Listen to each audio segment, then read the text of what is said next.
సర్కారుపై సర్పంచ్లు కన్నెర చేశారు. పెంచిన గౌరవ వేతనాలు సరిపోవని మండిపడ్డారు. మొక్కుబడిగా గౌరవ వేతనాలు పెంచి తమను అవమానించారని నిరసన వ్యక్తం చేశారు. దీంతో మంత్రి కేటీఆర్ సన్మాన సభ రసబాసుగా మారింది. విషయం తెలుసుకున్న మంత్రి కేటీఆర్ సన్మాన సభకు హాజరు కాకుండానే వెనుదిరిగారు.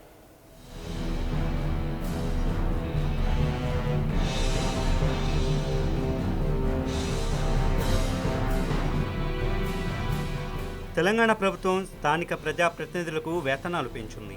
అయితే ఈ వేతనాల పెంపు కంటే ముందు సర్పంచులు ఇతర ప్రజాప్రతినిధులతో సుదీర్ఘంగా చర్చించింది. ముఖ్యంగా మంత్రి కేటీఆర్ సర్పంచులతో సమావేశాలు జరిపారు. అయితే తమకు కనీసం 20,000 గౌరవ వేతనాలు ఇవ్వాలని సర్పంచులు వేడుకున్నారు. కానీ సర్కారు మాత్రం 5,000కు పెంచింది. దీంతో సర్పంచుల ఆగ్రహం కట్టలు తెంచుకుంది. కనీసం మాకు ఎంపీటీసీలకు జడ్పీటీసీలకు మా సర్పంచులకు అదే గుర్తిస్తే మేము ఈరోజు ఎంపీటీసీలకు ఎందుకు ఇస్తున్నామని అడుగుతలేము, జడ్పీటీసీలకు ఎందుకు ఇస్తున్నామని అడుగుతలేము.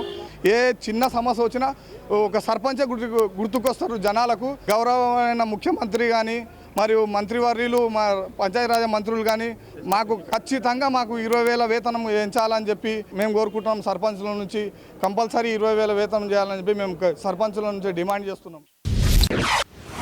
అసెంబ్లీలో సర్పంచులతో పాటు స్థానిక ప్రజాప్రతినిధులు వేతనాల పెంపుపై ప్రకటన చేసినందున సర్పంచులంతా హైదరాబాద్ రావాలని మంత్రి కేటీఆర్ సర్పంచులకు ముందుగానే సూచించారు. దీంతో సచివాలయానికి జిల్లాల నుంచి పెద్ద సంఖ్యలో సర్పంచులు చేరుకున్నారు.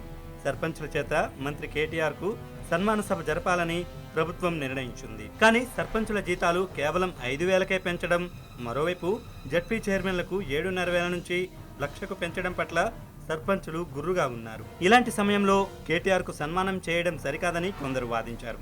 దీంతో సన్మాన సభ కాస్త ఆందోళన సభగా మారే పరిస్థితి తలెత్తింది.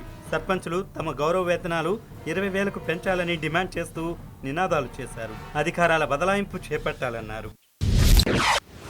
నిన్న కేటీఆర్ గారు స్పష్టంగా ఏమని చెప్పిందంటే 29 అంశాల మీద సర్పంచ్లకు క్లియర్గా అధికారాలు ఇస్తామన్నాడు.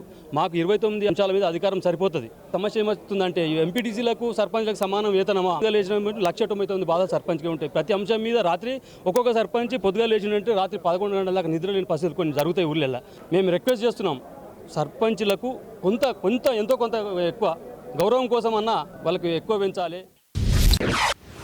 విషయం తెలుసుకున్న మంత్రి కేటీఆర్ సర్పంచుల సన్మాన సభకు హాజరు కాకుండానే వెనుదిరిగారు. ఆయన సన్మాన సభకు బయలుదేరగా సర్పంచుల ఆగ్రహావేశాలు వ్యక్తం చేస్తున్న సమాచారం తెలుసుకుని సభకు గైర్హాజరయ్యారు. మరోవైపు సన్మాన సభకు సీఎం కేసీఆర్ కూడా హాజరవుతారని సమాచారం పంపారు. కానీ సీఎం సచివాలయం సి బ్లాక్ లోని తన ఛాంబర్ నుంచి డి బ్లాక్ సమావేశ మందిరంలోకి వెళ్లే ముందు సర్పంచుల ఆందోళనల విషయం తెలిసింది. దీంతో ఆయన డి బ్లాక్ కు వెళ్లకుండానే క్యాంపు కార్యాలయానికి వెళ్లిపోయారు.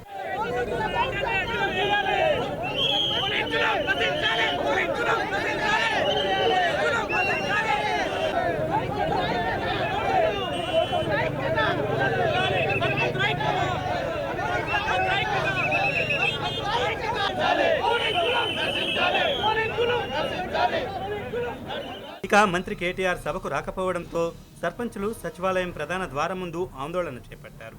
దీంతో వారిని అరెస్టు చేశారు పోలీసులు. ఈ సందర్భంగా సచివాలయం పరిసర ప్రాంతాల్లో ఉద్రిక్త పరిస్థితి నెలకొంది.